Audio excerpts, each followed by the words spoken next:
Bienvenue. Bon, fait que là, je ne sais pas si Paulette là, nous entend. Elle est Je vous connectée. entends. Et OK, vous? on t'entend, oui. Vous Attends, me voyez? on va Oui, juste et ça y pouvoir te est, mettre je l'ai comme mis hôte. côte. Ah ben, je peux pas, c'est toi qui peux la mettre comme hôte. OK, Eh d'accord. ouais, tu m'as cédé les droits, Jérôme. Ben, je reste comme co-hôte pour pouvoir quitter sans tout couper. Super. Donc maintenant, Bon, Paulette, il n'y a aucun souci. oui, Paulette, désolé du petit délai, là. C'est pas la faute de Morgane, je précise.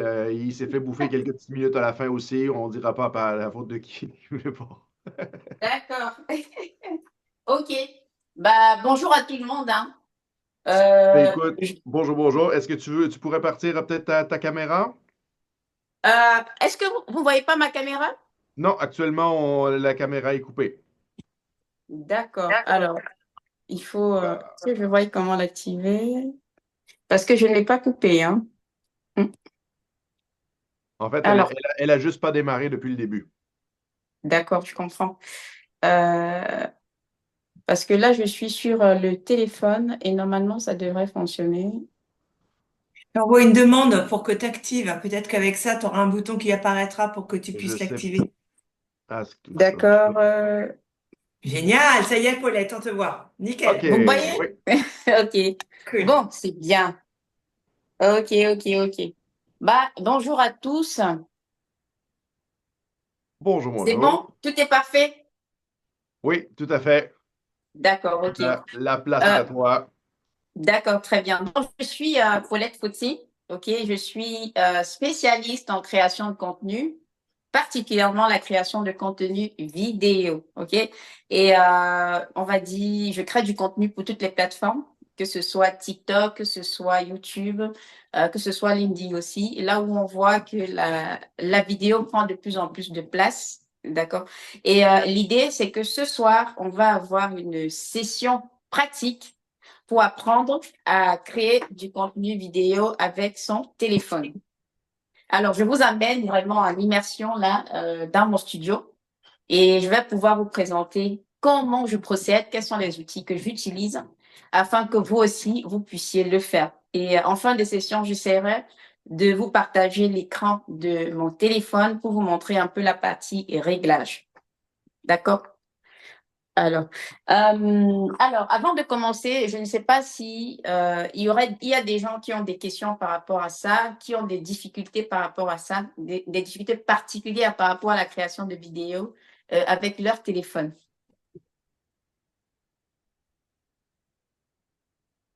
Si oui, sinon, ok, on va partir. Alors, ce qu'il faut savoir, c'est que je parle souvent de bonnes vidéos. Qu'est-ce qu'une bonne vidéo? Une bonne vidéo, c'est une vidéo qui est intéressante à la fois au niveau du fond et au niveau de la forme, ok? Et aujourd'hui, où la création de contenu vidéo, c'est de plus en plus, on va dire, vulgarisé, il faut se rendre compte aussi que c'est de plus en plus accessible. À l'époque, quand moi, j'ai commencé à créer du contenu, je me rappelle, il fallait avoir absolument une caméra assez professionnelle pour pouvoir espérer avoir une image de qualité. Et la toute première caméra que j'ai achetée, moi, c'était une Canon 70D, si je ne me trompe pas à l'époque. Et c'était super. Ça permettait d'avoir de très, très belles images. Les téléphones à l'époque n'étaient pas aussi évolués que maintenant. Je vous parle, ça remonte à il y a 10 ans à peu près. Et donc, c'était pas si facile que ça. Et aujourd'hui, il suffit juste de sortir son téléphone, de l'appuyer pour pouvoir avoir une image qui va être claire tout de suite et qui va être assez esthétique. Donc, le fait que ça se démocratise autant, ça entraîne aussi que le niveau va être de plus en plus élevé. Bon, on va se dire, OK, mais si tout le monde a un engin dans sa poche avec lequel il suffit de dégainer pour avoir une image qualitative, quelle est donc la difficulté?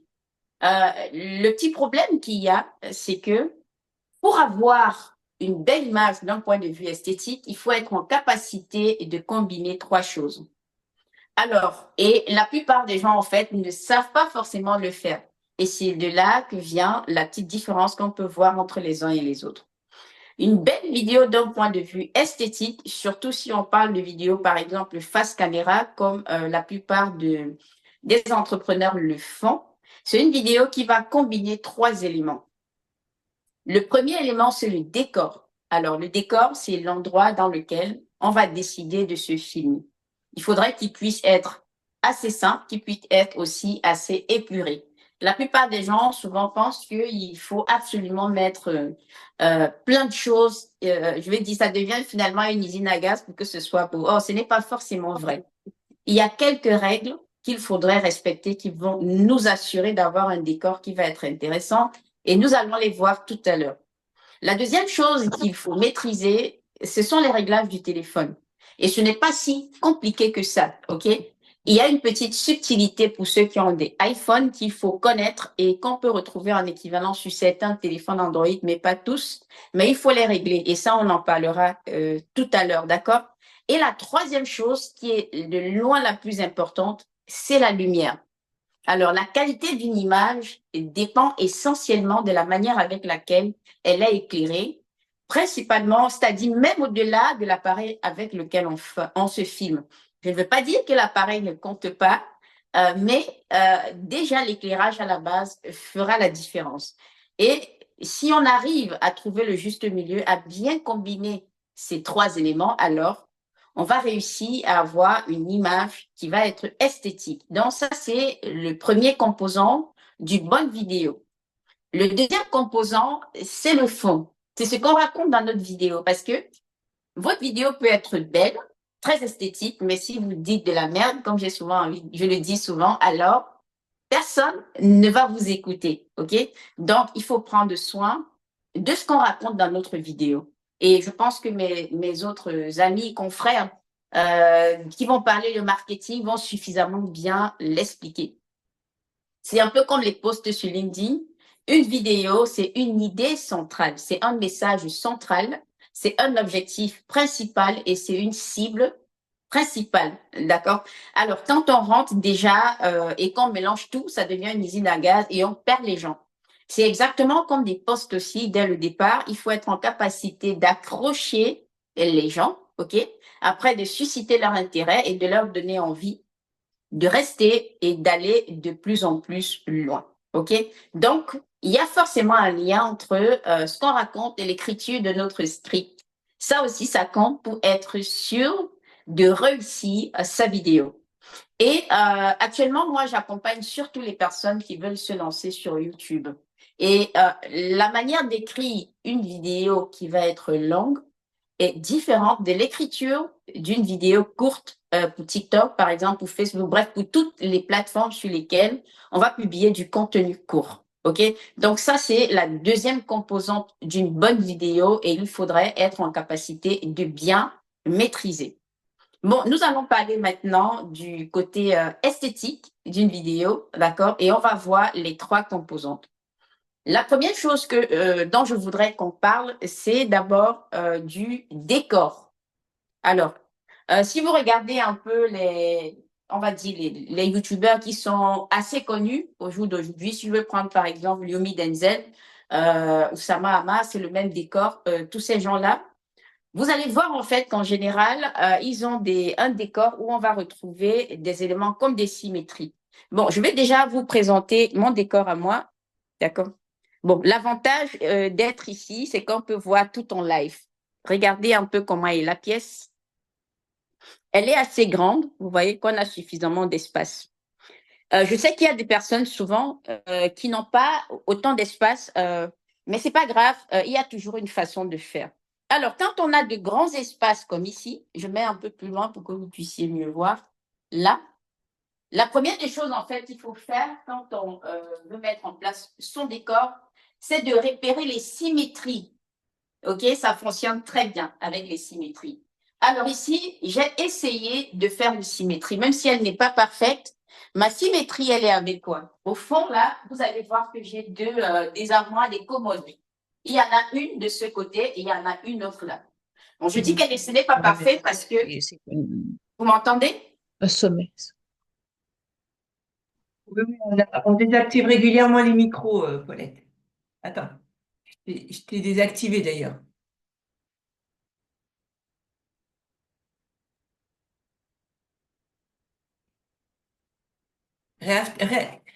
Réactive ton micro, Paulette. Ouais, super. Désolée. C'est bien maintenant ou pas? C'est bon, c'est bon. OK. Alors, je disais, la première des choses qu'il faut regarder quand on veut poser un décor, ce sont les symétries. Est-ce que la pièce dans laquelle on est nous permet de repérer des symétries ou on crée les symétries nous-mêmes? Par exemple, imaginez si vous avez une armoire comme, ou un décor comme celui-là au fond, regardez, là, OK? Si j'ai une pièce qui est assez grande, ça pourrait être intéressant d'avoir le même et de le mettre de l'autre côté, d'accord? Bon, moi, j'en ai deux qui ne sont pas exactement les mêmes, mais ça me simule quand même une forme de symétrie. Et au fond, vous voyez ça, j'ai un fond studio. OK, je l'ai mis parce que j'aime pas trop l'apparence de ce qu'il y a derrière, mais de toutes les façons, ici, si je veux respecter une symétrie parfaite, ça veut dire que là où je vais m'installer pour faire ma vidéo, ça doit être au milieu là, OK? J'essaye d'avoir une symétrie. La deuxième chose qu'il faudrait respecter ou comment est-ce qu'il faudrait exploiter une pièce, si on n'a pas la possibilité, la pièce elle est plus petite et qu'on ne peut pas exploiter les symétries, ce que je vous conseille de faire, c'est d'exploiter les angles. Par exemple, ici, comme vous allez voir, j'ai ce mur, il y a cet angle au fond. D'accord? Comme vous voyez là, il y a deux murs qui font comme ça. Ça veut dire que si je dois me positionner là, il faudrait que je sois à peu près ici. Et le fait d'avoir cet angle au fond, ça crée une symétrie de ce côté-là. Et donc, d'un point de vue esthétique, ça va être extrêmement beau. Et si vous regardez la majorité des vidéos que vous allez voir sur YouTube ou ailleurs, très souvent, on respecte ce premier principe. Maintenant, une fois qu'on a repéré les symétries ou qu'on les a créées, hein, et on peut les créer nous-mêmes en disposant d'autres éléments. Hein. Par exemple, une plante, comme cette plante-là, s'il n'y a rien et que j'en mets deux et qu'elles sont symétriques, je crée un symétrique. Et c'est un process, en fait, ça se passe, on va dire, d'un point de vue psychologique. Tout de suite, on va trouver, en fait, qu'il y a quelque chose qui est équilibré. D'accord? Maintenant, après, une fois qu'on a posé ces éléments-là, on peut rajouter une plante. Par exemple, moi, j'aime bien, comme celle que j'ai là, on peut avoir une plus petite, ça dépend aussi des dimensions de la pièce. Et peut-être un tableau, si on en a. Et c'est suffisant. Il n'y a pas besoin de mettre 10 000 éléments, en fait. Ça peut aller. Bien. Une fois qu'on est au clair sur notre décor, on va passer à l'éclairage, les lumières. Comme je vous disais tout à l'heure, ce sont les éléments les plus importants pour pouvoir faire une belle image d'un point de vue esthétique. Et dans les lumières, il faut distinguer deux grands types de lumières. Il y a les lumières principales qui sont faites pour éclairer le sujet. Le sujet, ça peut être nous en tant que personne, mais ça peut être aussi des produits, par exemple, ça peut être toute autre chose. En tout cas, l'élément central de notre vidéo doit être éclairé par des lumières principales. Alors, je vais vous faire voir ce que j'ai moi ici comme lumière principale. J'ai une grande lumière comme ça, OK? Et vous n'êtes pas obligé d'acheter exactement la même si vous n'avez pas assez d'espace chez vous. Et j'ai cette autre lumière là, elle est plus petite, qui est une lumière secondaire. Et tout à l'heure, quand je vais les allumer, vous allez comprendre pourquoi j'en ai deux. Alors, si on n'a pas assez de budget, moi, je conseille d'acheter une seule lumière principale, mais il faut qu'elle soit assez grande pour bien nous éclairer et on va la positionner juste en face de nous. OK? Mais dans le cas où on a le budget et la place pour acheter deux lumières, on va positionner, je me mets au centre comme ça et je fais à peu près, vous voyez là, comme ça, 45 degrés et je dispose une vidéo d'un côté, par exemple à droite, une lumière, pardon, à droite, et ça va venir éclairer le côté droit de mon visage et ça va plonger l'autre côté dans le noir et je vais allumer la lumière qui est de l'autre côté pour équilibrer à peu près cet éclairage-là, d'accord? Là, présentement, vous voyez, j'ai cette lumière-là qui est éclairée, qui est allumée et qui éclaire ce côté de mon visage. Je vais allumer l'autre lumière qui est de l'autre côté, celle-là, et vous allez voir l'impact que ça va avoir en termes de rééquilibrage de l'éclairage de mon visage. Là, regardez. Vous voyez, ça change. Hein? Allez, je vais la déplacer à peu près comme ça. Vous voyez que ça change tout. Si j'enlève la lumière, voilà ce qui se passe. j'ai une seule lumière de ce côté et quand je mets la deuxième, vous voyez que ça change vraiment tout. Et peu importe l'élément avec lequel je me filme maintenant, euh, ce sera quand même bien. On aura quand même une belle image parce qu'on est suffisamment bien éclairé. Et dans les lumières, il y a quand même la notion de qualité. Toutes les lumières, en fait, ne se valent pas. Il y a des lumières qui sont moins qualitatives que d'autres. Alors, quand vous allez voir une lumière comme celle-ci, par exemple, elle est comme ça, mais c'est pas pour rien. Alors, vous voyez ce truc-là, on appelle ça grille nid d'abeille. À quoi ça sert? Souvent, vous avez remarqué que il y a certains types de vidéos où on aimerait bien que le fond soit assez sombre, OK? Et que nous, principalement, on soit super bien éclairés. Alors, vous imaginez bien que si je prends une grosse lumière comme ça et que je viens m'éclairer le visage, ben, ça éclaire forcément le fond. Alors, ces trucs-là, les grilles, là, ça permet de diriger la lumière et d'éviter en fait que le faisceau lumineux n'aille partout et ça va se concentrer plus sur moi. Donc, c'est plus un élément pour gérer le côté esthétique de la lumière, de la vidéo. Maintenant, deuxièmement, cette vidéo, cette lumière, elle est comme ça, c'est pas pour rien. En fait, la lumière elle-même, elle est à l'intérieur. Ce que vous voyez ici, c'est un diffuseur. Ça, OK? Ce truc-là, c'est un diffuseur et c'est là, en fait, pour adoucir la lumière. Je vais vous faire voir un peu en vous présentant le mur pour que vous puissiez voir ce qui se passe. Alors, regardez le mur de l'autre côté. OK? Actuellement, ce mur, il est éclairé par ma source de lumière. Je vais enlever le diffuseur pour que vous puissiez voir ce qui va se passer. Regardez. Vous remarquez? Voilà, ça envoie vraiment, je ne vais pas tout enlever, juste un bout. Et ça envoie un gros faisceau lumineux, là, on appelle ça de la lumière dure. Moi, je peux même pas regarder tellement ça, on va dire, ça illumine mon visage et c'est moche à voir. Alors, c'est un peu l'équivalent de, si jamais, imaginez une belle journée ensoleillée, hein, le soleil, il tape là en plein midi et qu'on se mette à l'extérieur. C'est exactement ce qui se passe. C'est pour ça que c'est pas bien, en fait, de se filmer dans les journées hyper ensoleillées, quand le soleil il est au zénith, il faut éviter parce que ça nous crée des ombres dures. Là, je ne sais pas si vous voyez, mais mon visage est certes éclairé, mais il doit y avoir du noir ici, ici, ici. Et c'est pas beau, en fait, c'est pas doux. Par contre, quand je vais fermer le diffuseur, c'est là où ça va diffuser la lumière de manière douce et c'est beaucoup plus esthétique.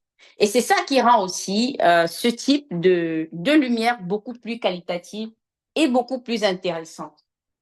Et souvent, elles sont aussi plus chères. Et avec ça, on va avoir un rendu qui sera bien meilleur que d'autres types. Par exemple, ça, vous voyez, regardez cette autre lumière, ma lumière secondaire là, il n'y a pas de diffuseur dessus. Donc, c'est une lumière qui est plus dure et c'est moins qualitatif. Et du coup, moi, j'ai fabriqué une sorte de truc là que je mets là-dessus pour essayer de diffuser un peu la lumière. Et ça permet d'avoir un rendu qui sera bien meilleur qu'une lumière qui n'a pas cette couche de diffusion. Alors, du coup, par exemple, si on peut se filmer en extérieur ou si on n'a pas de lumière et qu'on se filme à l'intérieur, déjà à l'extérieur, vous voyez les jours où il fait un peu gris ou bien il fait peut-être pas gris, mais il y a une couche de nuages qui passe. Dans des journées comme ça, les nuages, en fait, ça gère un peu, ça joue le rôle de diffuseur, de couche de diffusion. Et c'est pour ça qu'on peut se filmer à tout moment dans ces journées-là et ce sera toujours beau. Pour ceux qui font peut-être des mariages, hein, les photographes de mariage et tout ça, souvent dans les mariages où il pleut, enfin on va dire, ils sont un peu, il n'y a pas trop de soleil et tout ça, les gens se disent, oh, les photos ne vont pas être belles et tout. Mais pourtant, c'est pas vrai. C'est dans ces conditions-là qu'on obtient les meilleures photos parce que bah, les couches de nuages, en fait, ils font un peu diffuseur. Et en vidéo, c'est exactement la même chose. OK? Donc ça, c'est ce qu'on appelle les lumières principales. Maintenant, on va avoir les autres lumières qui sont les lumières de décor ou les lumières d'ambiance. Vous voyez ici, il y en a beaucoup. J'en ai plein, ok? Plein, plein, plein comme ça. Et chacune a un rôle. D'accord. Alors, on peut avoir des lumières chaudes, comme ce que vous allez voir. Je rapproche ici. Je vais prendre mon téléphone, hein. Comme ça, ce sera plus facile pour vous montrer. Là. Alors, regardez. Ici, on a des lumières chaudes, comme celle que vous voyez là. Je nettoie un peu la caméra pour que ce soit plus pratique pour vous. OK. Là, vous voyez, j'ai des lumières un peu chaudes, hein, c'est du jaune. C'est très beau, ça, c'est très esthétique. Ou on a des lumières de couleur. Alors, les lumières de couleur sont là pour le côté esthétique. Et ça peut aider à, par exemple, si quelqu'un a des couleurs prédominantes dans son brandi, on peut utiliser cela pour respecter un peu ces couleurs, par exemple. Et pour ceux qui ne savent pas comment marier les couleurs, vous pouvez regarder un peu la roue chromatique et vous voyez un peu quelles sont les couleurs complémentaires. Parce que souvent, dans ces décors-là, ça peut être intéressant d'utiliser des couleurs. Enfin, j'aime pas trop quand il y a une seule couleur. Moi, j'aime bien mettre pas mal de couleurs, en fait. OK? Il y a beaucoup d'ampoules là-dedans. Maintenant, dans les lumières, on a ce qu'on appelle du RGB. Le RGB, il y en a plein, j'ai beaucoup de lumières qui sont RGB. Donc, ce sont des lumières qui font des couleurs. Je vais vous montrer, par exemple, avec celle-ci.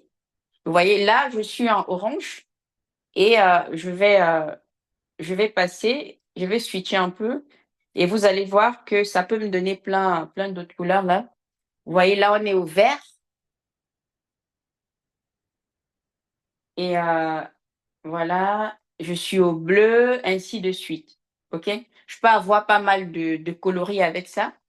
Comme je dis, c'est intéressant pour pouvoir designer aussi son décor. Maintenant, comment faire pour avoir tout ça sans se ruiner? Parce que bah, si vous achetez toutes ces lumières-là qui sont déjà faites, très souvent, ça monte très vite, ça chiffre. Bah, vous pouvez les fabriquer, entre guillemets, vous-même. Alors, si vous avez des trucs comme ça, regardez ça. Par exemple, je l'ai acheté pour ceux qui sont en France chez Action. Vous pouvez trouver aussi chez Ikea. Je crois que je l'ai acheté à 6 euros. Et il y a des ampoules comme ça que vous pouvez acheter sur AliExpress, par exemple, à 2 euros. Et ça fait de la lumière aussi, vous voyez. Bon, là, c'est pas, je ne l'ai pas laissé dans une couleur fixe, mais ça permet d'avoir aussi ces couleurs-là pour presque rien. Alors ici, regardez ça, c'est une lampe que vous pouvez avoir à la maison. Je l'avais avant dans mon salon et bah, j'ai vu que c'était super beau, bah, je l'ai exploité pour mon décor, par exemple. Ici, vous voyez ça, c'est là, ça, c'est une lampe de chevet, par exemple. Bah, je l'utilise en fait pour faire mon décor.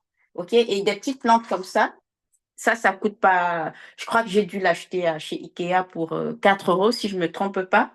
Donc, il n'y a pas besoin forcément de se ruiner pour pouvoir faire un décor qui va être esthétique, qui va être beau. Maintenant, j'ai cette lumière-ci qui est très importante, celle-là, regardez.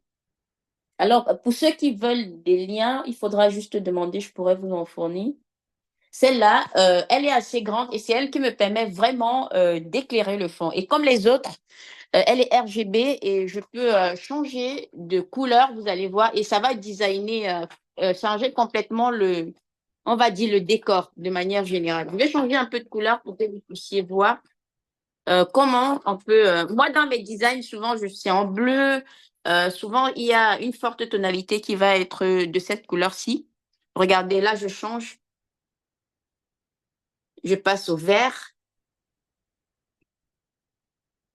OK? Et ça change tout. On va passer un peu au bleu, par exemple.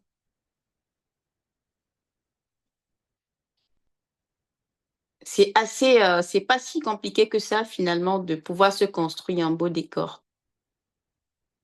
Voilà. Vous voyez, là, on a un joli bleu. Et tout de suite, ça va changer. Vous voyez, ça change de l'ambiance qu'on avait tout à l'heure avec le rose. D'accord? Et du coup, souvent, j'ai du bleu comme ça, comme je disais, j'utilise souvent deux couleurs. Je vais prendre par exemple ça et je vais passer au rose et vous allez pouvoir apprécier un peu ce que ça donne en termes de mélange.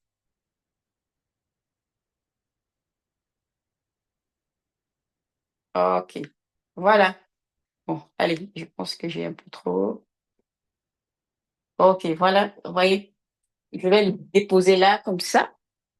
Et ça fait un beau mélange entre du bleu et du orange. C'est pas mal. Ou des fois, ça m'arrive de mettre ça là. Vous allez voir ici. Et c'est pas mal. On peut voir ce que ça donne dans le coin comme ça. Vous imaginez une vidéo où on peut apercevoir ça derrière. C'est plutôt assez très esthétique, on va dire. OK? Bon, maintenant, on va voir comment je me positionne quand je veux me filmer. Donc, une fois qu'on a validé, je remets sur le trépied. Une fois qu'on a validé on va dire, le décor, OK, et qu'on a géré ces lumières, maintenant, il y a quelques autres accessoires dont on aura besoin. Un trépied, OK, moi j'ai des trépieds comme ça que vous trouvez sur Amazon, hein. Il y en a pour tous les prix, c'est pas si cher. Et faites quand même attention quand vous achetez un trépied, d'avoir une tête qui peut bouger comme ça. Ça va vous aider de pouvoir cadrer assez facilement au moment où vous voulez vous filmer, d'accord? Alors ça, je l'ai acheté pour, je crois, une vingtaine d'euros sur Amazon. Et c'est plutôt intéressant. Il vous suffit juste de fixer son téléphone là-dessus. Et on n'a pas parlé du son. Le son, c'est un élément qui est souvent sous-estimé et à tort par certaines personnes dans leurs vidéos. Dites-vous que même si vous avez une très belle vidéo avec une esthétique qui va être parfaite, si jamais le son de votre vidéo n'est pas intéressant, les gens ne vont pas vous écouter. Donc, il faut faire très attention. Alors, vous pouvez, si jamais vous n'avez pas de micro externe et que vous voulez vous filmer directement avec le téléphone, ce que je vous recommande, c'est de tout faire pour être vraiment à proximité. Essayez de parler le plus proche possible de votre téléphone pour avoir la meilleure qualité. Mais je vous recommande quand même d'acheter un micro. Et il y en a de tout type aujourd'hui. Il y a de tous les prix sur les sites Internet. Mais en général, ça permet de faire un bon boulot. Alors, je vous conseille souvent, on a ce type de micro. Regardez, là. Ça, c'est ce que les gens ils utilisent le plus souvent avec leur téléphone, peu importe la marque, hein. Essayez quand même de prendre des marques, par exemple, comme Boya. Avec Boya, en général, c'est des bons constructeurs avec lesquels on a un rendu qui est plutôt très intéressant. Ils ont fait une paire de micros qui ressemble à ça. Et ceux-ci, ce sont des micros d'entrée de gamme. Vous pouvez les trouver à partir de 5-6 euros, si je ne me trompe. Et ceux de Boya, ils coûtent, récemment, je les avais vus à 47 euros. On va se dire, mais il y a quoi de différent? C'est très différent parce que j'avais eu à prendre ça en main et tester. On a une meilleure qualité de son avec ceux-là, en fait. Donc, si jamais vous avez le budget, vous pouvez prendre ça ou d'autres équivalents. Il y a aussi des micros filaires, hein, qui fonctionne très bien. Même Boya aussi, il y en a un qui est à 16 euros, si je ne me trompe pas. Et la contrainte avec un micro filaire, c'est que vous ne pouvez pas forcément bouger comme vous voulez parce que il faut connecter le micro sur vous et le fil, il faut le brancher sur le téléphone. Donc, un micro, c'est super important. Et même si vous avez un micro, il y a quand même certaines recommandations. Faites attention de ne pas filmer trop dans un endroit, un environnement qui va être bruyant, OK? À côté de la route ou s'il y a des personnes qui se retrouvent dans des coins où il y a de la circulation, faites attention. Et même à la maison, si vous avez des enfants, c'est mieux d'essayer de faire vos vidéos dans des périodes où les gens dorment, par exemple, où il n'y a pas de machine qui tourne et tout, pour s'assurer que vous allez avoir un son qui va être d'une qualité irréprochable. Donc, la qualité du son, c'est super important. D'accord? Et maintenant, le troisième élément qui va être le plus important aussi, ce sont les réglages que vous allez mettre au niveau de votre téléphone. Bon, là, j'ai mon téléphone qui me filme et je ne peux pas vous montrer. Les principaux réglages qu'il faut activer, c'est d'abord la qualité de l'image. OK? Si votre téléphone le permet, mettez-le en 4K. Alors, dans les workshops que je fais, parce que je fais souvent des ateliers comme ça en présentiel, je me rends compte qu'il y a encore des personnes aujourd'hui qui ont des téléphones qui filment seulement en Full HD. Alors, Full HD, pour faire simple, hein, ce sont des normes en termes de résolution. Et pour que vous puissiez comprendre vite fait, Imaginez un peu un carré comme ça, que vous divisez en 4, dans un carré avec 4 parties. Si une partie du carré représente le Full HD, alors tout le carré avec les 4 parties représente la 4K. En fait, ce que je veux vous dire, c'est qu'une image en 4K a 4 fois plus de résolution qu'une image en Full HD. Donc, le piqué, la qualité est forcément meilleure. Et comme souvent, on crée du contenu pour YouTube. Vous voyez, on va filmer au format horizontal, contrairement aux vidéos verticales qu'on fait pour TikTok. Il y a des gens, pour gagner du temps, vont filmer du contenu pour YouTube et on va aller chercher des extraits là-dedans pour pouvoir poster sur des plateformes comme TikTok, comme Facebook, par exemple. Ça implique quoi? Vous voyez que si vous avez pris un contenu qui était horizontal et que vous voulez le ramener en vertical, si vous voulez avoir en plein écran, il va falloir zoomer, tirer un peu dans l'image. Et si l'image à la base était en Full HD, vous allez tirer, vous allez dégrader votre image en fait et ce ne sera pas de très bonne qualité. Alors que si vous aviez filmé en 4K, vous allez agrandir l'image et à la fin, vous allez avoir une image d'une qualité plus ou moins équivalente au Full HD qui est le standard de diffusion qu'on a encore aujourd'hui, quoi. Que ce soit à la télé, même par défaut sur YouTube. En général, les vidéos s'affichent quand on a une bonne qualité, souvent en Full HD. Et il faut cliquer là-dessus en dessous, souvent pour mettre dans des résolutions qui sont les plus élevées. Maintenant, il y a des gens qui ont des téléphones qui sont encore plus élevés et qui permettent de filmer en 6K, voire en 8K. Bon, je vous recommande de ne pas les utiliser. Pourquoi? Parce qu'il n'y a aucun appareil aujourd'hui qui va exploiter au-delà de la 4K. Ça, c'est la première raison. Et la deuxième raison, c'est que ça prendra trop d'espace dans votre téléphone. Et bah, ça va se remplir vite. Et en plus, si jamais vous voulez transférer les fichiers qui sont de votre téléphone à votre ordinateur, ce sera lourd, ça prendra du temps. Et il faudra trouver des câbles assez spéciaux qui sont faits pour un transfert rapide pour pouvoir essayer de transférer cela. En fait, ça n'a aucun intérêt aujourd'hui de se filmer en 8K, même si votre téléphone le permet. OK? Ce ne sera pas très intéressant et ce sera compliqué à pouvoir exploiter à la fin. Bien. Maintenant, je vais vous donner on va dire, quelques précautions à prendre quand vous voulez tourner vos vidéos de manière générale et particulièrement quand vous voulez tourner les vidéos avec votre téléphone. Alors, la première des choses que vous devez faire, c'est d'abord la phase préparatoire. OK? En termes de préparation, je vous conseille d'avoir déjà préparé un script. D'accord? Et même plusieurs scripts. Parce que imaginez faire toute cette mise en place tout le temps, surtout s'il faut reprendre tout le temps juste pour filmer une vidéo. Bon, c'est un peu chiant quand même, surtout pour les débutants ou ceux qui ne sont pas très experts, quand on peut mesurer le temps que ça prend. Donc, autant que possible, écrivez plusieurs scripts et tournez vos vidéos en lot. OK? Donc, préparez le ou les scripts de votre vidéo. Ça, c'est super important. Ça, c'est la première étape. La deuxième étape, c'est au niveau de votre téléphone, activez les bons réglages. En gros, vous vous assurez que votre téléphone est en 4K et activez aussi ce qu'on appelle la grille des tiers. Qu'est-ce que c'est? C'est une grille en fait qui va faire apparaître sur l'écran de votre téléphone des lignes. Il y aura 2 lignes comme ça, verticales et 2 lignes horizontales, OK? Et là où les lignes se croisent, on appelle ça des points de force. Et les lignes en elles-mêmes, ce sont des lignes de force en fait. Et ça nous aide à pouvoir bien nous positionner, bien nous cadrer. Sachant que quand vous faites des vidéos face caméra, comme pour TikTok, comme pour YouTube, c'est conseillé de vous assurer que vous êtes vraiment au centre. Là, les personnes en fait qui vont vous regarder quand vous vous exprimez devant elles ont l'impression que vous leur parlez. OK, ça rend le côté beaucoup plus conversation, beaucoup plus intime.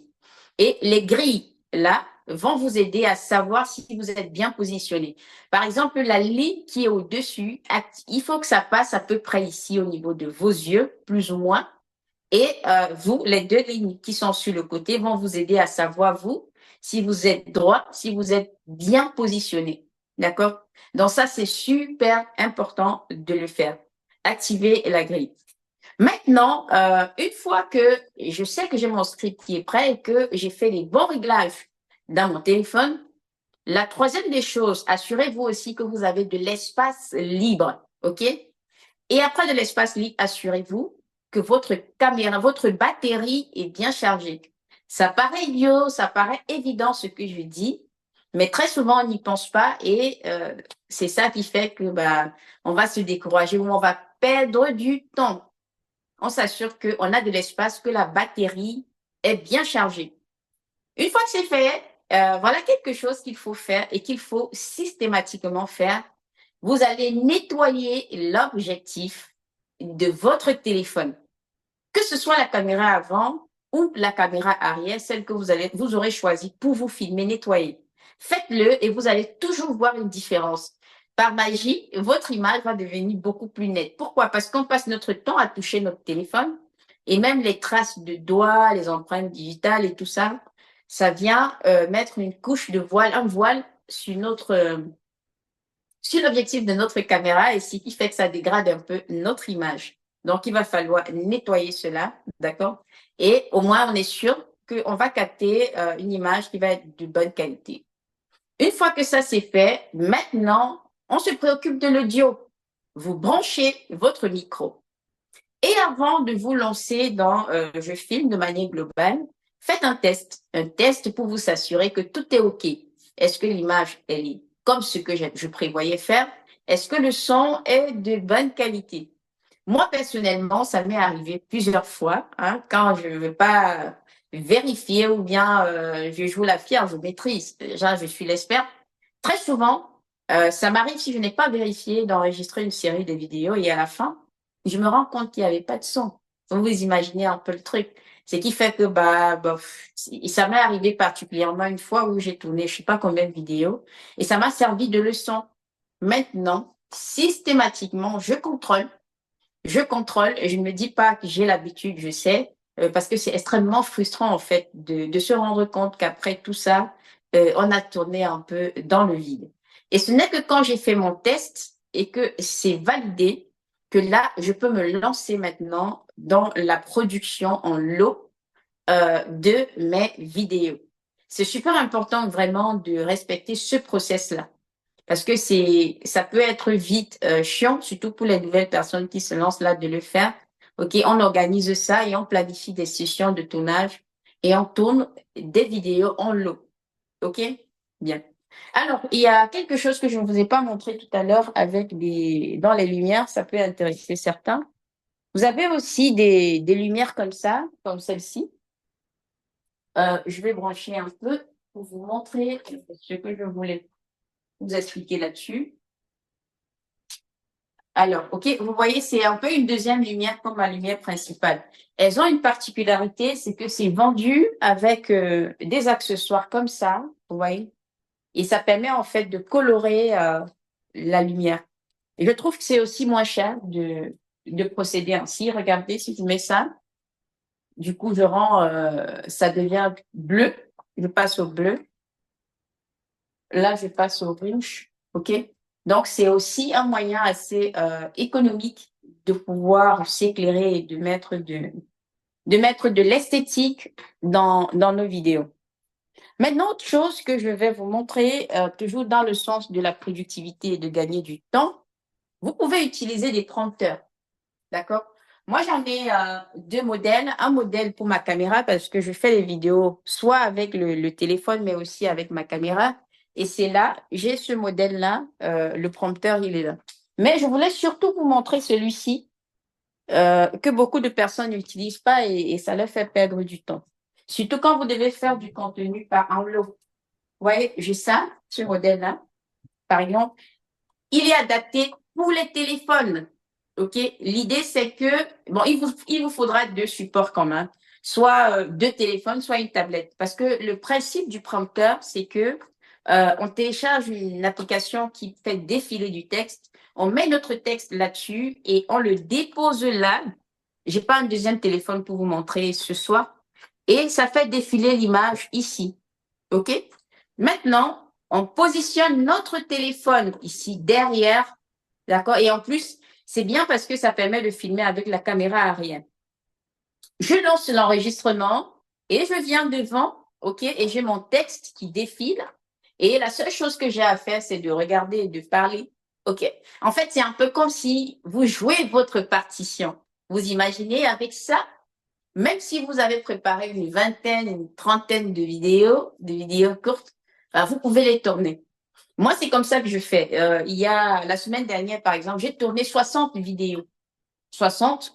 Et c'est pas que je les ai tournées à la va-vite. J'ai pris une journée pour travailler les scripts et le lendemain, je peux tourner en une heure. Ça me prend une demi-journée ou un peu moins pour tourner ces 60 vidéos, mais c'est possible uniquement à cause de ces accessoires-là qui nous permettent d'être efficaces et qui nous permettent de gagner du temps. OK? Alors, je ne sais pas si vous avez des questions à ce stade ou est-ce que tout est clair? Je sais pas, ça a l'air d'être tranquille. J'ai pas de questions vraiment dans le chat pour l'instant. Donc, ça a D'accord. l'air d'être assez clair. D'accord, Pour OK. moi, je trouve ça très très intéressant, vraiment tout ce que tu dis au niveau des lumières, du son, parce que c'est vraiment hyper intéressant. Moi, je vais te poser quand même une question. Moi, mes vidéos, c'est des vidéos techniques, donc je suis toujours un peu devant mon écran et je dois faire des partages d'écran. Et Mhm, donc, en fait, c'est vrai que j'ai toujours l'air un peu cadavérique. Et je me dis, qu'est-ce que je peux faire? Je m'étais acheté un anneau de lumière, d'ailleurs que j'essaye un peu de monter là en ce moment. Mais mhm. à chaque fois, j'ai l'impression que c'est soit j'ai mon visage qui est surexposé, soit effectivement voilà. Et donc tout ce que tu mets là aujourd'hui, c'est bien, mais quand on est debout face caméra et que on est comme toi à faire des vidéos, mais quand comme moi je suis devant mon écran et à partager mon écran, qu'est-ce que tu me conseillerais par rapport à toutes ces lumières? Parce que je pense qu'il y a des trucs aussi en termes de lumière. Oui, tout à fait. Comme j'ai dit tout à l'heure, la qualité d'une image, c'est la lumière. Donc, tant que c'est une image, tant que c'est bien éclairé, ça va être beau. OK? Alors, moi, ce D'accord. que je te conseille, c'est, je pourrais te partager un modèle après, te donner un lien sur Amazon. C'est une Oui. lumière elle est bien parce qu'elle est plate, tu vois. Imagine un truc tout plat comme ça. C'est juste un grand cercle, mais c'est tout plat. Je ne l'ai pas ici pour te montrer. Et c'est extrêmement puissant. Et l'intérêt, c'est que tu peux régler l'intensité de la lumière. Tu vois? Du coup, si tu trouves que c'est surexposé, tu baisses un tout petit peu jusqu'à ce que tu aies l'exposition qui va bien, en fait. OK? La C'est ce qu'on plupart des appelle gens, le ring. C'est ce qu'on appelle la ring, c'est ça? non, c'est pas ça. Tu C'est peux pas ça, utiliser un d'accord. ring light. Et moi, j'utilise pas trop ça pour ce style de vidéo parce que les ring lights, à la base, c'est pour les youtubeurs beauté. C'est pour les gens qui font les fonds de teint, des trucs comme ça. Ce Ah, qui fait ok, que je n'utilise d'accord. pas ça beaucoup pour ce style de vidéo. C'est, imagine comme un ring light, mais à l'intérieur, tout est plein. C'est sur le même principe. Et cette lumière est plus qualitative que les ring lights. Ouais, ça m'intéresse bien que tu mettes effectivement le lien pour D'accord, d'Amazon. Cool, super, merci. d'accord. OK. Il n'y a pas de quoi. Et du coup, ça va être plus intéressant parce que même quand on partage son écran, si jamais les gens ils ont la possibilité de nous voir un peu sur un coin, ça rend ça plus intéressant parce que là, Ah bah ils oui. connectent un peu plus facilement avec nous. Parce que qu'on le veuille ou pas, à partir du moment où on voit quelqu'un, ça déclenche un peu ce côté émotionnel et c'est important de le faire. Alors, il y a une bonne question là de Marilyn qui dit la lumière doit-elle être en face de toi ou sur le côté quand tu filmes d'un bureau? Donc, en fait, dans la même situation que moi, tu es sur ton bureau devant ton ordinateur et tu dois te filmer. Est-ce que c'est mieux d'être devant ou sur le côté? Ah bah il faut qu'elle soit en face de toi. Tout simplement parce D'accord. que regarde, regarde ce qui va se passer là. Et là, j'ai cette lumière, tu vois. OK? Là, je me mets en face. Regarde. Tu vois comment vous me voyez? Ouais, Imagine que je d'accord, mette ça ok. de côté. Regarde. T'as vu? Oui, donc en C'est fait, moins tes grands beau, hein? principes, ils sont valables que l'on soit face caméra ou face ordinateur où on a des Bien partages sûr. d'écran à faire pour faire des tutos, par exemple. Tout à fait, tout à fait. Parce que la lumière, elle vient t'éclairer. Et c'est pour ça que même quand je suis dans une pièce, imaginons, on n'a pas de lumière artificielle. Qu'est-ce que je dois faire? Je dois repérer où sont les sources de lumière. Elle est où la fenêtre? Elle est où la porte? Et je me mets face à elle pour que la lumière qui vient de l'extérieur m'éclaire. Et là, la vidéo sera belle. Tu vois, regarde, quand je suis comme ça, c'est un peu, c'est comme si j'avais une fenêtre derrière moi, on ne me voit pas bien. Exact. Mais si je fais face à la fenêtre, ça change tout. Tu vois, Oui, c'est mais le même l'inconvénient principe pour tout. quand on est avec l'écran et qu'on a la lumière du soleil ou de la fenêtre en face, ça illumine en général l'écran. Donc, quand tu dois en plus filmer un écran, c'est pas évident. Tandis peut-être que la lumière que toi tu mets qui est moins éblouissante, si je puis dire, elle éclaire ton Oui, visage tout en n'étant pas éblouissant pour que tu continues à avoir ton écran, en fait. c'est ça, exactement. Tout à fait. Ok, cool, super. Ouais. Et aussi une Et il y deuxième a, chose. oui, pardon. Ouais, je finis là-dessus. Pour ceux qui vont utiliser la lumière de l'extérieur pour faire leur vidéo, il faut bien tenir compte du fait que ça dépend du temps qu'il fait dehors. Si c'est une journée où il y a des nuages, vous voyez, il y a le soleil, ça part, ça disparaît, ça va aussi impacter sur la qualité de l'image. C'est la seule chose qu'il faut savoir. Du coup, dans ces moments-là, moi, je conseille de fermer les volets et d'allumer la lumière artificielle. D'accord. T'as une autre question. Alors, déjà, de Corinne qui demande, elle s'appelle comment la lumière, mais je pense que comme tu vas mettre le lien, on la verra. Et OK. l'autre, c'est, je vois plusieurs personnes faire des vidéos avec des lumières derrière. Qu'en penses-tu? Oui, c'est pour le côté esthétique. Moi aussi, je l'ai fait et c'est très beau. D'accord? C'est super beau. C'est vraiment pour rendre esthétique. Surtout quand il y a quelque chose que je n'ai pas dit. Ceux qui ont des iPhones, par exemple, quand vous vous filmez, activez le mode cinématique. Ne vous filmez pas avec le mode normal parce que le mode cinématique, ça va mettre un voile, une sorte de flou d'arrière-plan là qui est très, très beau. Et avec ce flou, si vous avez des lumières derrière, ça vient magnifier encore votre image. Par contre, attention à ceux qui vont utiliser des lumières de couleur, donc pour l'ambiance, ne vous mettez pas les lumières de couleur sur le visage. C'est toujours derrière nous, toujours derrière. Dès qu'il y a de la couleur sur une lumière, c'est derrière. On n'éclaire pas le visage avec du bleu. Vous voyez, comme toutes ces lumières que j'ai, par exemple, celle qui est au sol là, jamais on met ça sur le visage, quoi. Oui, pour répondre à sa question, on peut mettre des lumières derrière et c'est très beau. C'est très esthétique. Moi aussi, je le fais d'ailleurs. Merci. C'est bon pour Ok. tout le monde au niveau du chat? Là, Jérôme, il y en a eu d'autres ou pas? On a eu plusieurs autres questions. Il y a quelqu'un qui posait la question, à partir de combien de minutes peut-on estimer qu'une vidéo est longue? Alors, Ah oui. la réponse que je donne toujours à ça, c'est il y a deux niveaux. Euh, il faudrait plutôt se poser la question de savoir, j'ai un sujet à développer, euh, en combien de temps, en fait, je peux le développer pour qu'il soit toujours intéressant. Vous voyez? C'est pas, il faudrait pas se dire que, allez, sur YouTube, par exemple, Nadio, qui est une vidéo intéressante quand elle fait 10 minutes, j'ai un sujet que je ne peux pas développer en plus de 4 minutes et je me force à le développer en 10 minutes. C'est pas intéressant. Maintenant, la deuxième chose, c'est que ça ramène à la compréhension du fonctionnement des algorithmes. Ce qu'il faut comprendre, c'est que sur les réseaux sociaux, sur les plateformes, de manière générale, l'intérêt des plateformes, c'est de nous garder le plus longtemps possible sur la plateforme. OK? Et pour nous garder le plus longtemps possible, ils essayent de nous donner du contenu qu'ils vont trouver être intéressant pour nous. Si je prends le cas de YouTube, par exemple, comment est-ce qu'il connaît qu'un contenu peut être intéressant pour moi? Si je pars de zéro, je crée mon compte et tout, ou bien j'ouvre YouTube avec un nouvel ordinateur, je vais aller regarder du contenu, peu importe. Et là, il va commencer à comprendre ce que j'aime. En fonction des YouTubeurs que je regarde, là où je m'abonne, ce que je vais liker et tout ça, il comprend. Il sait ce que j'aime. Et il le fait pour tout le monde, pour toutes les autres personnes. Du coup, quand il va repérer un contenu quelque part qu'il trouve intéressant, il aura tendance à me le recommander. La question à se poser, c'est, OK, on a compris ça, c'est pas un être humain, comment il fait pour reconnaître qu'un contenu est intéressant? Il va forcément se baser sur des indicateurs, OK, avec ses algorithmes et l'intelligence artificielle. Le critère qu'ils vont regarder, toutes plateformes confondues en premier, c'est la durée de visionnage d'une vidéo.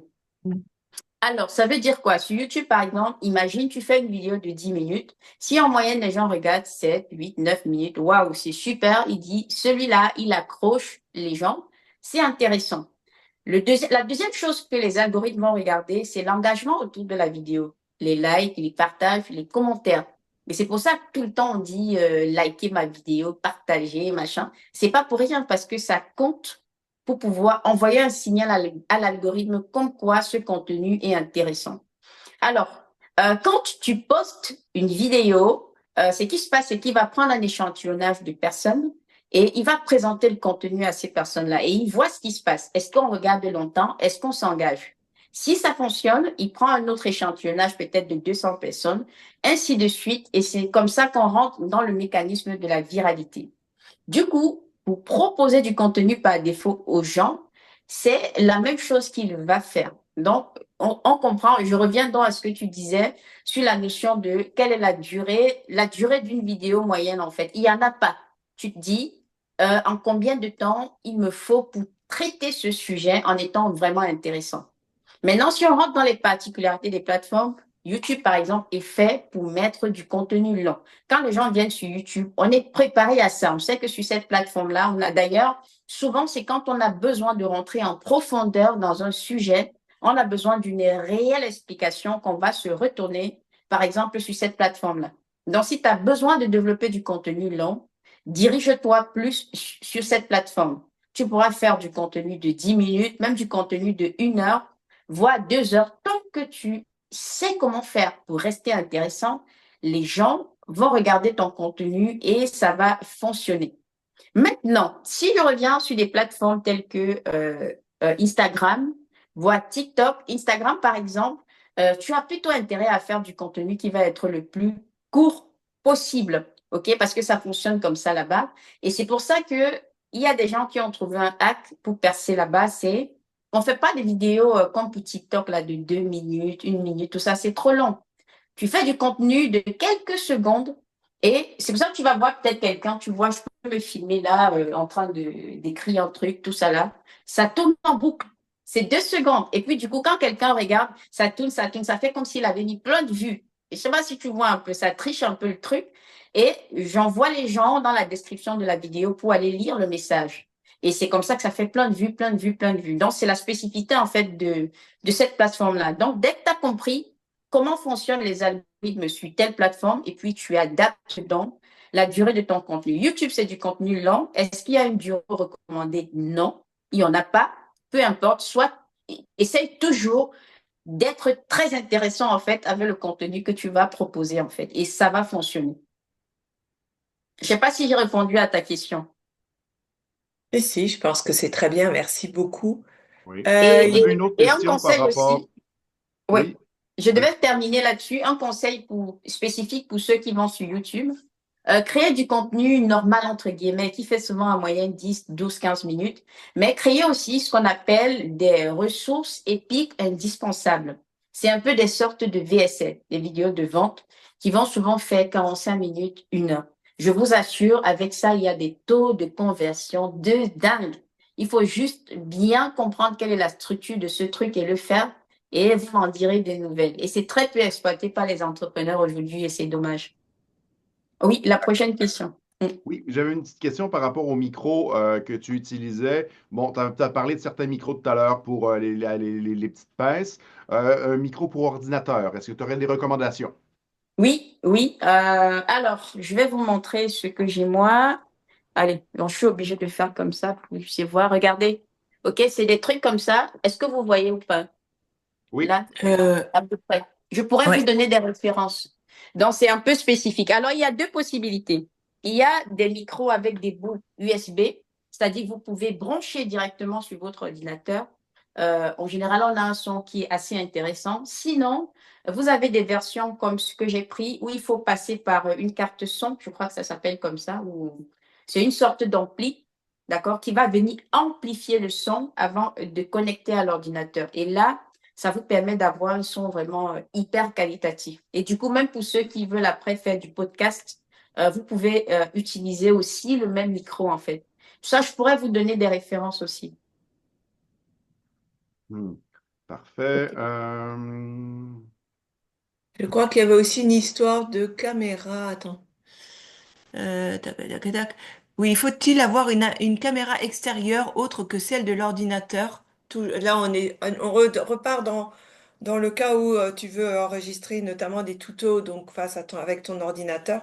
Et donc, est-ce que faut utiliser, tu préconises plutôt Alors, une ça caméra? dépend. Ça dépend. Super, Alors, je t'as vais vous compris ma donner. question, c'est génial, t'es génial. Je commence à m'embrouiller. J'ai dit ça dépend. Moi, par exemple, j'ai un Mac dernière génération, un dernier, le MacBook Pro, là, on est au Mac, je sais pas quoi, le tout dernier, je l'ai. Et j'ai mon ordinateur ici, comme vous voyez. Avec cet ordinateur-ci de bureau là, je ne peux pas du tout exploiter. Déjà, il n'y a même pas de caméra. J'ai dû acheter une webcam et la qualité de ce webcam-là elle est assez moyenne. Par contre, la caméra qui est intégrée dans mon Mac est magnifique. Il n'y a besoin de rien d'autre. Donc, ça va dépendre de ce que vous avez sur votre appareil en fait. Si ce n'est pas assez qualitatif, je vous conseille d'acheter une webcam externe qui va prendre à la place de ça. Et il y en a de très bien aussi qui permettent d'avoir de très, très belles images. Et mettez toujours de la lumière. Tout ça dépend de comment est-ce qu'on est éclairé. Ouais. Si on n'est pas bien éclairé, on n'optimise pas la qualité du rendu de ce que pouvait nous donner la webcam. Parfait. On avait une autre question par rapport au prompteur, savoir si tu avais des recommandations particulières ou pas vraiment. Oui, celui-là, il est bien. Je l'adore. Franchement, il marche très bien. C'est ça. Tu poses ton téléphone là. Vous voyez, c'est déjà dimensionné. Il n'y a rien à faire. Et tu mets ton truc là et puis ça marche très bien. Tu Il y pourras en a, il ajouter y a un peu. ça et celui-ci, il n'est pas très cher. Je crois que je l'ai acheté à moins de 50 euros. Après, pour ceux qui ont du budget et qui sont fous de technologie, là, il y a une marque, il est sur Amazon qui s'appelle Paro. Le Paro. Et c'est le meilleur de ce que vous pouvez trouver dans ces trucs-là. Et il fonctionnera à la fois pour une caméra, pour un téléphone. Mais il est cher, hein. Il coûte à peu près 500 euros si vous avez des sous à mettre là-dedans, quoi. Mais moi, j'aime bien celui-là, il marche bien. Alors, c'est quoi même le nom Attendez, j'ai la boîte là qui est pas loin. Ou Comme alors, ça, si tu mieux. veux, là, tu pourras peut-être nous faire une Ou petite liste là, ouais, de je vais vous donner Ah, le matériel. lien. je crois que D'accord. ça serait super top si tu nous préparais une liste de matériel quand tu me puisses mettre après sur notre Ok, chat. Parce que ça je pense marche. avec une notion de budget, parce que je vois que ça passionne le, euh, le chat. Et effectivement, on est tous en train de se dire, bon bah ouais, on n'y connaît pas grand-chose. Et là, tu nous as donné des vraies pépites. Et on voudrait bien avoir le matériel qui nous permet de faire des belles vidéos, quoi, ça c'est clair. En plus, Ouais. tu as des Et tellement belles d'ailleurs, lumières, c'est tellement cool de regardez voir un peu sur. l'environnement. Allez-y sur TikTok, pour ceux qui peuvent. Mon TikTok, c'est la reine de la vidéo. Regardez les vidéos que je poste. Elles sont filmées ici avec mon téléphone. Vous allez voir la qualité, c'est ouf. Et ça vous donne une idée de ce que vous pouvez avoir comme rendu, quoi. Mhm. Super. Parfait. J'ai quelqu'un qui me pose une question par rapport au script. Donc, tu les fais avec ChatGPT, j'imagine? Oui, mais moi je dis toujours, attention, l'IA est là pour aider les personnes qui sont sachantes. Ça veut dire quoi? Enfin, je parle pour moi. Ça veut dire, il faut d'abord savoir comment euh, doit être structuré un script qui est intéressant. Parce que je pense que tout le monde a plus ou moins testé les IA et tout le monde sait aussi que c'est la manière avec laquelle tu vas lui poser les questions qui va te permettre d'avoir un résultat intéressant. Alors, le problème que je trouve aujourd'hui avec les scripts, la majorité des scripts qui sont écrits avec l'IA, certainement pour les personnes qui ne maîtrisent pas beaucoup, je ne sais pas en quoi, ça manque d'humanité. Et du coup, on se retrouve de plus en plus à avoir des posts ou des vidéos qui sont pareils, qui n'ont pas d'âme, qui n'ont rien. Parce que il manque de l'expérience des gens, il manque de personnaliser avec ce qu'on a vécu, ce que nos clients ont vécu, avec nos exemples à nous.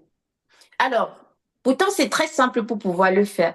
Maintenant, avec, je ne sais pas, une des récentes versions de ChatGPT, vous avez vu qu'il y a la possibilité, ils ont intégré la mémoire. Du coup, si tu ne veux pas que ChatGPT enregistre ce que tu es en train de dire, tu vas cliquer sur le chat éphémère. Du coup, bah, utilisez ça. Moi, je me suis amusée à dire, ChatGPT, dis-moi tout ce que tu sais sur moi. Étant donné que ça fait longtemps que je l'utilise, faites-le et vous allez être surpris de voir tout ce qu'il va vous dire. Et ce que vous pouvez faire maintenant, c'est lui dire, OK, bah écoute, je vais te donner des informations complémentaires pour que tu en saches plus sur moi. Et donnez-lui tout ce dont vous avez besoin pour qu'il puisse exploiter en fait quand il va rédiger vos scripts. OK? Et il y a un hack très simple que je vais vous donner. C'est que j'ai tellement utilisé ce truc-là que je m'amuse avec. Vous pouvez lui dire, par exemple, je souhaite faire un post. Si votre but, c'est la viralité ou si c'est la vente et tout ça en fonction de votre objectif. Imaginons, je veux que ce soit viral. Vous lui dites, est-ce que tu peux me donner tous les composants que je dois absolument retrouver dans un post pour qu'il soit viral? Il va vous dire, il faut qu'il y ait l'émotion, il faut qu'il y ait un exemple, il faut qu'il y ait ci, il faut qu'il y ait ça. D'accord? Et si vous avez déjà vos thématiques, vous lui dites, OK, je voudrais écrire un post sur telle thématique, par exemple. Il va vous donner d'ailleurs même un autre hack très simple. Je vais vous donner une structure assez simple, hein. Vous allez lui dire, allez, on va partir sur les problèmes. Je m'intéresse à telle thématique. Est-ce que tu peux me donner les 10 principaux problèmes que ma cible a? Vous l'avez déjà identifié, la cible, bien sûr. Il va vous donner, et c'est propre. Je vous assure, c'est imbattable, hein. Vous allez comparer avec ce que les clients nous disent au quotidien. Vous verrez. Vous avez votre liste et que vous voulez développer maintenant. Soit vous avez déjà les idées de templates de titres là, des accroches qui fonctionnent. Soit vous allez lui demander et il va vous trouver des trucs assez intéressants. Mais à ce niveau, je préfère quand même que vous ayez vos propres templates que vous avez pris de ce que vous avez regardé un peu partout qui fonctionne. Maintenant, quand vous voulez rédiger le post, demandez-lui de vous donner les ingrédients qu'il faut pour que le post soit viral, si c'est ce que vous voulez, soit c'est pour vendre, en fonction de ce que vous voulez. Je vous assure, il va vous donner ça. Et maintenant, vous lui dites, maintenant, j'aimerais que tu utilises tel template d'accroche que je t'ai donné et que tu utilises les informations que tu connais sur moi, que tu as enregistrées, plus ce que tu m'as donné comme ingrédient pour m'écrire mon truc. Et vous allez voir, hein, ça vous donne des trucs qui sont vraiment super bien. Et bouf, entre autres. Oui, j'utilise l'IA, mais attention, si je ne lui donne pas tout, comme ça, vas-y, navigue à vif. Quand tu sais bien utiliser l'IA, oui, tu fais des trucs bien avec moi. Et il y a un deuxième hack que vous avez peut-être déjà vu passer quelque part, c'est si jamais vous repérez quelqu'un qui a fait un post vidéo ou truc, c'est pareil, hein, vu que c'est le script qui nous intéresse, et que vous trouvez très bien, vous pouvez recopier ce truc-là et aller dire à ChatGPT, voilà un post que je trouve super intéressant, que j'ai pris sur Internet. J'aimerais écrire un post sur telle autre thématique en m'inspirant du temps et du style de ce post, hein. Et bien sûr, toujours pour notre petite personnalisation, utilise aussi les informations que tu sais sur moi. Et vous allez voir, ça fait des merveilles.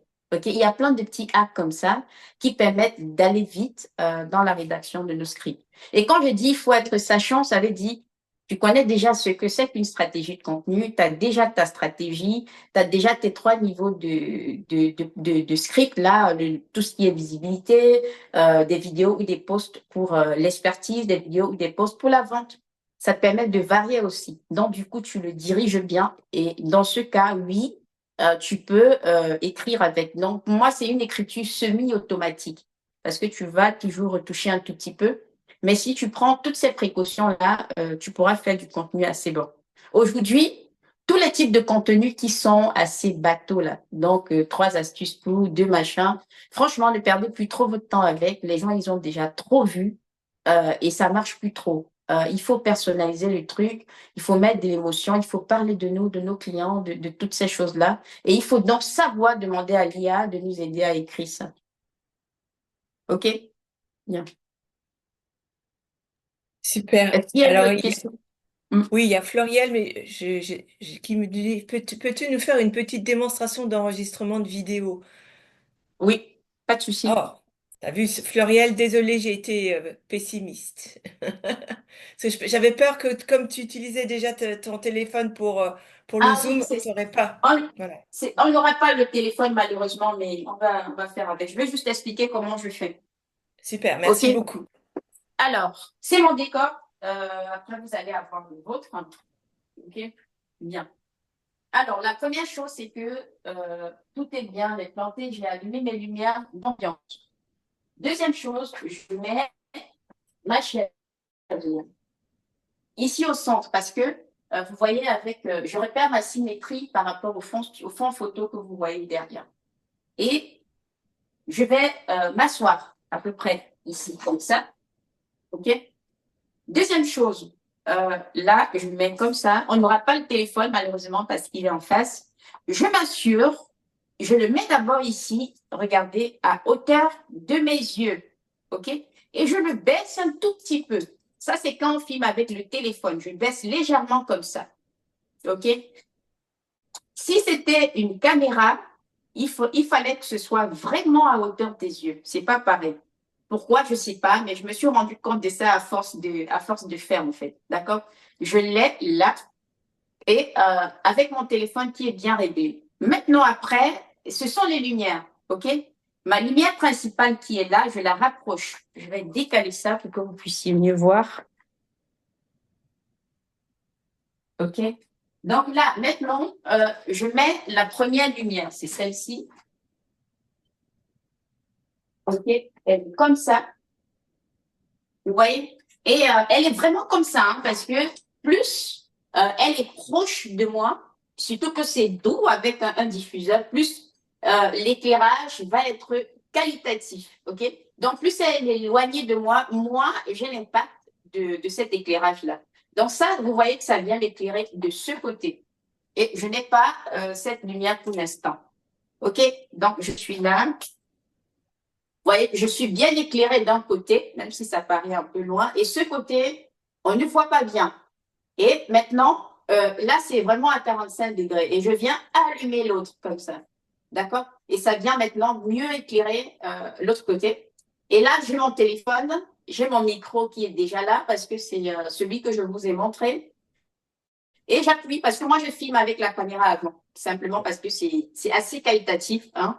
Je trouve que la qualité que ça me donne est très bien, donc ça me permet de le voir directement. Et je lance. Et puis je parle.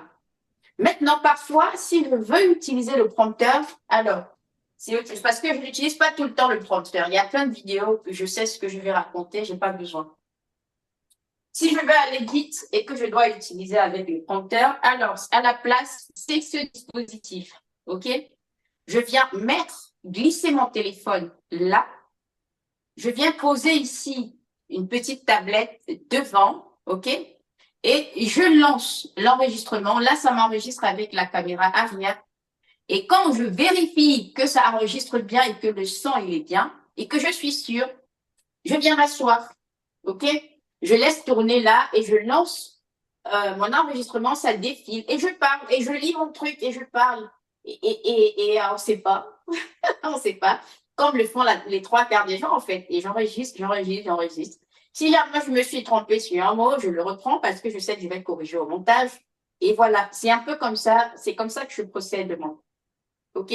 Paulette, est-ce Oui, que tu as des conseils? Alors, je n'arrive jamais à mettre ma tête de telle façon qu'à 48 ans, tu sais, là en dessous, il y a comme un relâchement du plancher. oui. Et, et comment on tient sa tête pour pas que ça fasse une espèce de double menton, enfin, avoir une posture. Alors, t'as pas l'âge là, mais Alors, tu regarde, vois, tu sais que plus tu tournes la tête comme ça, plus tout ça le temps a l'air plus. figé. Ah, Hein? voilà. Regarde. Alors, quand tu soulèves la tête, ça paraît mieux.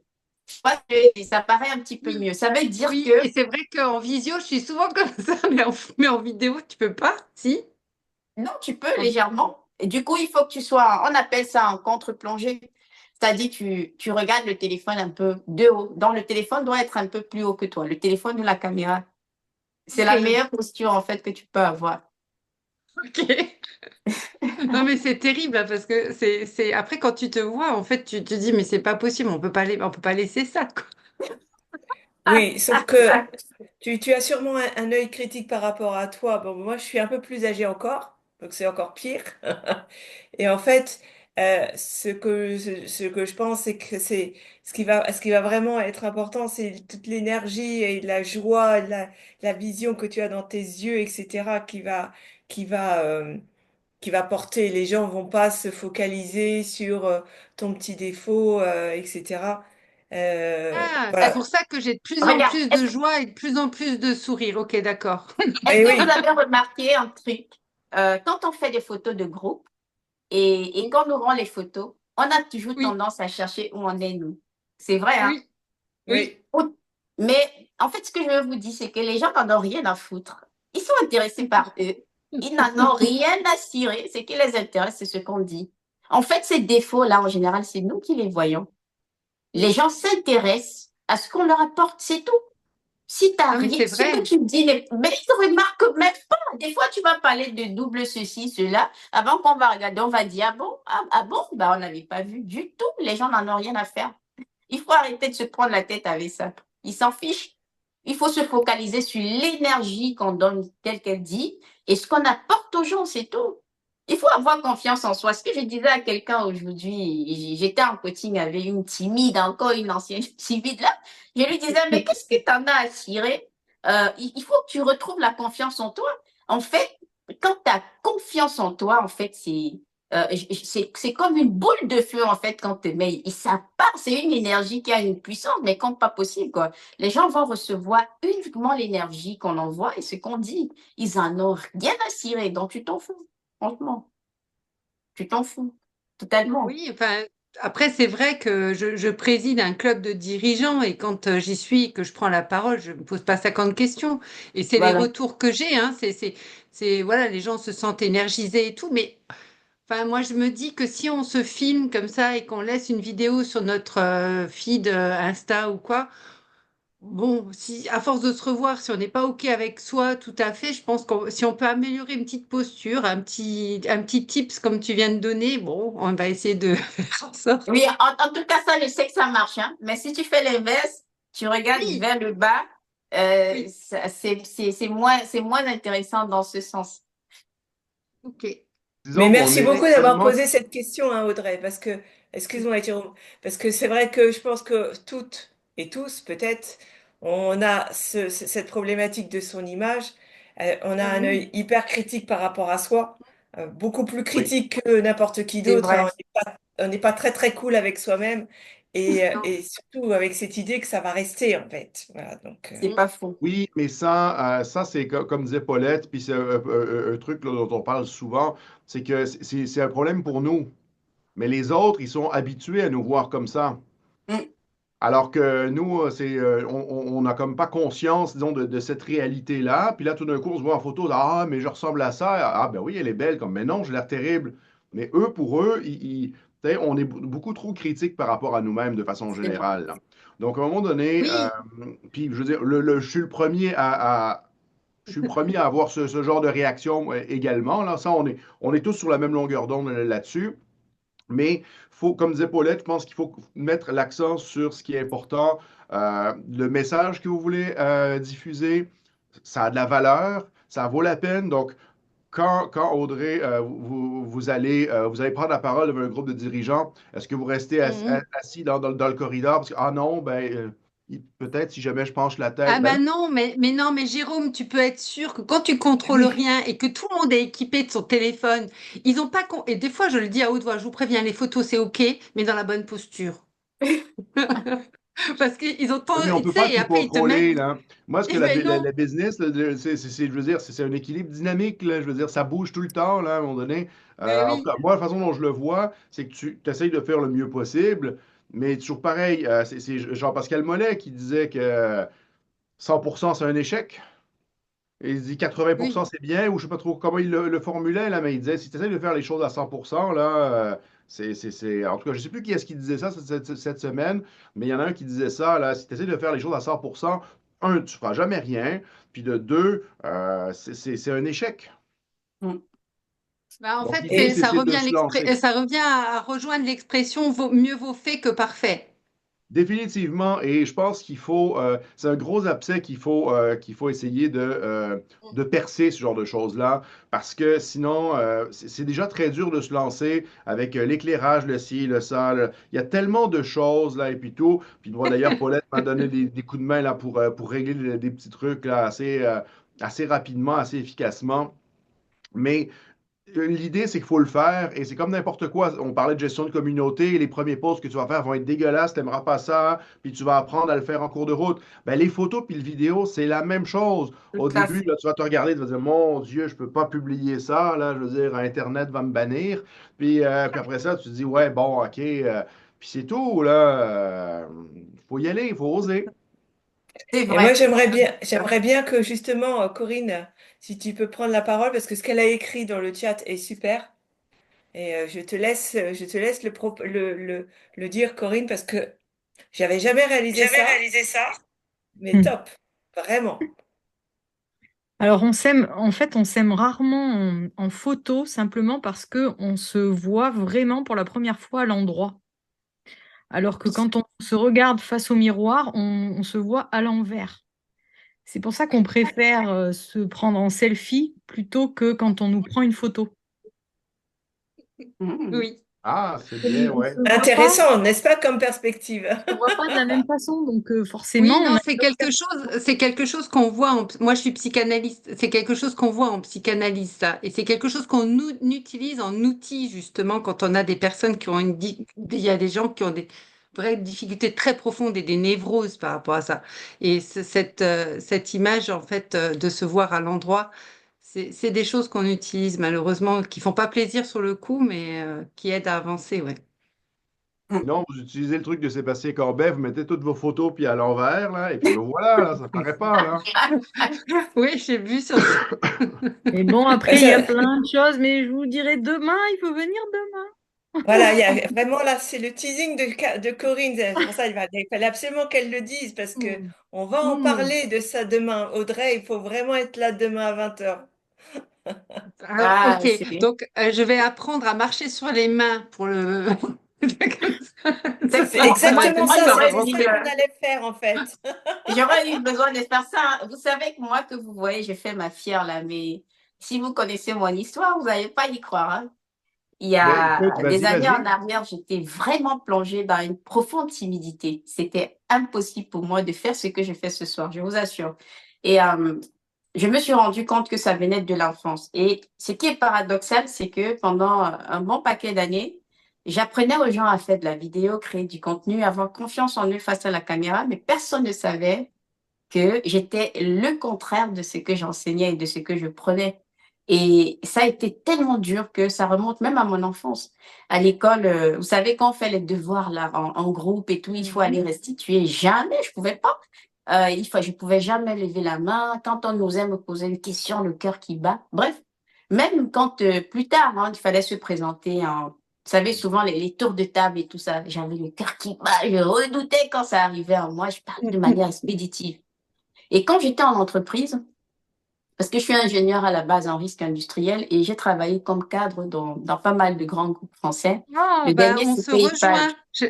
On se rejoint, j'ai fait de l'ISO. Je fais de l'ISO. Donc, ça te D'accord. parle? Oui, j'étais responsable QHSE et j'ai même Ah, obtenu bah les voilà. certifications des parcs matériels Eiffage. Aussi, je l'ai fait quand j'étais chez EDF aussi, donc je connais bien. Et Ah, super. j'ai abandonné après, il y a 4-5 ans pour me lancer dans Oh, c'est l'entrepreneuriat.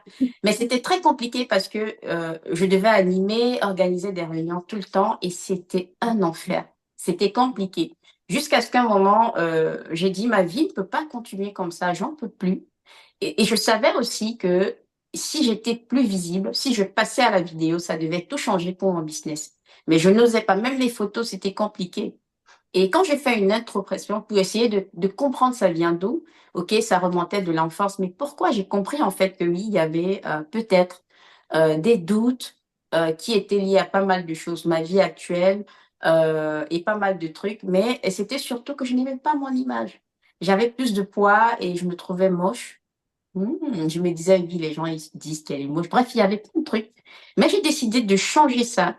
Alors, la première action, c'est que je me suis lancée dans un jeûne intermittent et j'ai fait du sport, j'ai perdu un peu de poids, beaucoup, quand même une vingtaine de kilos. Mais il n'y avait pas que ça, parce que et j'ai commencé à oser en fait prendre la parole. J'allais à l'époque sur Clubhouse. Comme c'était la voix, on ne me voyait pas, c'était progressif en fait. Et quand j'ai commencé à parler, je me suis rendu compte que bah, c'était plutôt bien reçu. ce que je disais, quand il y a du monde, enfin, en dehors du cadre professionnel et autres, je me suis dit, ah, bah, peut-être c'est pas si con que ça, ce que je dis. Et j'ai commencé à m'habiller comme je veux, machin. J'ai fait une première vidéo et je ne vous dis pas, j'étais seule, c'était ici, hein. Moi, enfin, qui n'étais pas en train de dire aux gens ce qu'il faut faire. J'étais toute seule, mais je tremblais. J'arrivais pas à l'écran. Je dis, mais Paulette, ça fait pas arriver à toi, c'est pas vrai. Mais si, j'avais l'impression qu'il y avait 1 000 personnes dans la salle qui me regardaient et je l'ai fait quand même. Je vais poster cette vidéo en souvenir. Et j'en ai fait 2, 3, 4, 5. Et ce qui est dingue aujourd'hui, c'est que des fois, je fais des conférences. La dernière fois, j'étais dans une salle, il y avait 800 personnes. Et rien à cirer. Mais j'ai fait un one-man show, mais j'arrivais pas à y croire. Vous voyez comment la vie, elle est bizarre. Et je me dis, mais oh là là, comment est-ce que j'ai gâché toutes ces années? Parce que si j'avais traversé ce truc-là plus tôt, j'imagine tout ce que j'aurais pu faire, quoi. Et c'est fou, hein. En tout cas, je ne suis pas spécialiste de ça. S'il y a des spécialistes qui comprennent ces phénomènes-là, mais et j'imagine qu'il y a des gens qui Je sont peux comme te ça. l'expliquer, mais il me faut quelques heures. Mais je Ouais. peux te l'expliquer. Et ce que je trouve dommage, c'est qu'ils doivent être nombreux qui ne vivent pas leur Oui. vie juste à cause Oui, d'un truc à la mais tu con. vois, Paulette, regarde, pourtant je fais des conférences et ça me dérange pas. En vrai, dans le vrai comme ça me dérange pas. Mais Ouais. la vidéo, je trouve que c'est une autre dimension. Je sais pas, c'est quelque chose qui est figé, c'est quelque chose qui, je sais pas, faut que j'en parle à mon superviseur en psychanalyse. Je t'apporterai la réponse plus tard. Pourtant, moi, je me suis guérie avec ça. C'est la vidéo qui m'a sorti de là, en fait. Franchement. Et aujourd'hui, j'ai Mais je pense l'impression que j'ai que, des ouais, super pouvoirs grâce à la vidéo. Je je pense t'assure. que effectivement, alors moi j'arrive un peu sur le tard, j'ai pas écouté le début, mais je pense que effectivement, je reprendrai en replay, mais je pense effectivement que la vidéo, c'est le pas d'après pour moi. Ouais, je pense que faire plus de vidéos, c'est ce qu'il va falloir enclencher. Ouais, je te conseille de le faire, hein. Pour finir, j'ai lancé des ateliers en présentiel. Je l'ai fait à Paris en général, dans des salles, et j'ai commencé à les faire aussi dans une entreprise la dernière fois. Et à la base, c'était juste pour apprendre aux gens à créer du contenu avec leur téléphone. Mais en fait, ça s'est transformé en autre chose dont j'ai pas le nom. C'est un mélange bizarre. Je ne sais pas vous dire ce que je fais, mais je sais que dans la salle, j'ai des personnes timides, des personnes qui n'osent pas, qui n'auraient jamais fait. Et je vous assure qu'ils sortent de là transformés. Et je sais pas, et souvent même, ça prend des dimensions qui me dépassent. Il y a des gens, des fois, qui font dans l'arme. Il se passe des trucs, j'en sais rien, mais je sais qu'à la fin, tous ceux qui viennent, ils le font et ça change leur vie.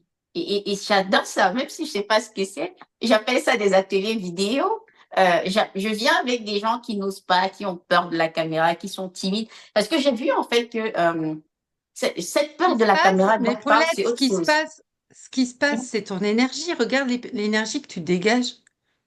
Elle est Ah, extraordinaire, ton énergie. Vraiment super. Oui. Mais C'est oui, incroyable. c'est ta positivité, c'est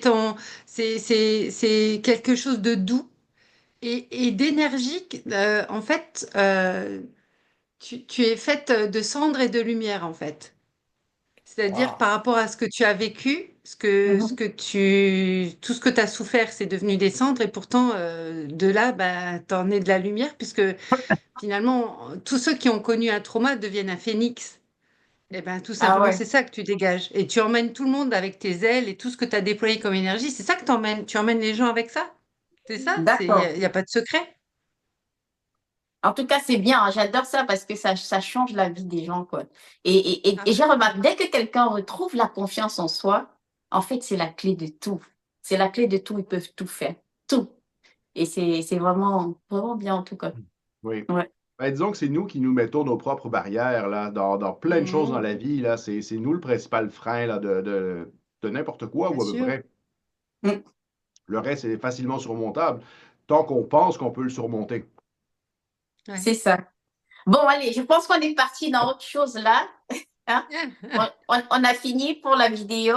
Oui, Euh, on a fini. Merci 1000 fois parce que ton format, était extraordinaire. merci, Euh, merci.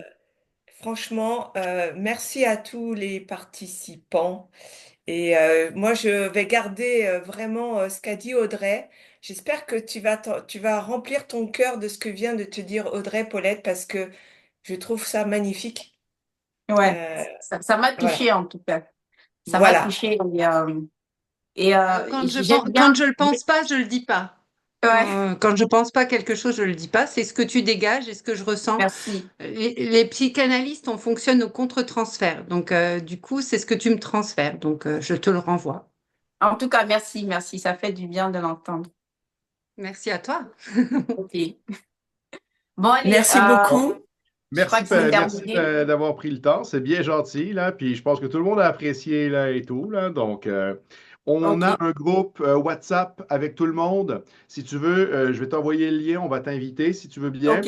Je veux bien, Comme oui. ça, justement, tu peux continuer à répondre là, aux questions des gens. Et puis, ben, il y en a peut-être qui ont besoin de tes services aussi, là. Il n'y a Donc, pas de souci. c'est pour toi. Sachez Comme j'ai- d'ailleurs que si vous connaissez des personnes en fait qui ont besoin de ce genre de choses en entreprise, parce que de plus en plus, je vois des gens qui veulent créer du contenu en interne. Là, par exemple, j'étais dans une autre entreprise là pour leur apprendre à faire ça, mais aussi à comprendre comment fonctionne TikTok. Et parce qu'ils ont compris que ça leur permet d'être réactifs. Parce que quand il faut toujours faire venir une équipe pour pouvoir le faire, ça peut prendre du temps, alors que c'est accessible, contrairement à ce qu'on croit, hein. Créer du Tu contenu te qui va être déplaces? intéressant. Oui, oui, oui. Tu te déplaces dans le Grand Est? Je me déplace, oui, partout en France. D'accord. Ah, et même au-delà, hein. D'ailleurs, même j'ai un atelier que je vais organiser au Canada parce qu'il y a plein Ah, de gens qui me demandent de venir et on est en train de prévoir ça. Ben, écoute, Ce tu me laisses sera au mois de voir, mars. je te donnerai un coup de main, là. On va pouvoir Ouais. s'arranger. ah. Voilà, donc si vous avez besoin de moi n'importe où, n'hésitez pas et on se retrouve dans le groupe alors. Allez, à Allez, bientôt. Paulette, merci. Je suis et Au impatiente revoir. d'avoir le Paulette, replay. Paulette, Ciao. je t'enverrai par SMS aussi le lien WhatsApp, puisqu'on a communiqué par SMS. Comme ça, tu D'accord. l'auras. OK? Ok, très bien. Super. Merci. Merci Allez, vraiment, à Paulette. bientôt. Vraiment. À Ciao. bientôt. OK. Merci. Bon.